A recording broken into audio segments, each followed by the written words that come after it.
பராபரக்கண்ணி. அற இலக்கியங்கள் நம் முன்னோர்களின் வாழ்க்கை அனுபவங்களை உள்ளடக்கியவை. அவை வாழ்வியல் நெறிகளையும் ஒழுக்கங்களையும் விளக்குபவை.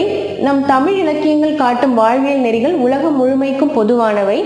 அற இலக்கியங்கள் கூறும் கருத்துக்களை கடைபிடித்து வாழ்வதே சிறந்த வாழ்வு. அவற்றை நாமும் பின்பற்றுவோம், வாழ்வை வளமாக்குவோம். ஓகே, ஸோ இந்த பராபரக்கண்ணி பாடலை பார்க்கலாம். தம்முயிர் போல் எவ்வுயிரும் தானின்று தண்டருள்கூர் செம்மையருக்கு ஏவல் என்று செய்வேன் பராபரமே. அன்பர் பணி செய்ய என ஆளாக்கி விட்டுவிட்டால் இன்ப நிலை தானே வந்து எய்தும் பராபரமே. எல்லாரும் இன்புற்று இருக்க நினைப்பதுவே அல்லாமல் வேறொன்று அறியேன் பராபரமே. தாய்மானவர் அவர்கள் எழுதின பாடல். ஸோ சொல்லும் பொருளும் பார்த்தீங்கன்னா, தண்டருள் அப்படின்னா குளிர்ந்த கருணை. தண்டருள்னா குளிர்ந்த கருணை, அருள் செய்கிறது, செய்தல் அப்படின்னா என்னன்னா கருணை அப்படின்னு ஞாபகம் வச்சுக்கோங்க. ஓகே. கூர் அப்படின்னா மிகுதி. செம்மையருக்கு, சான்றோருக்கு.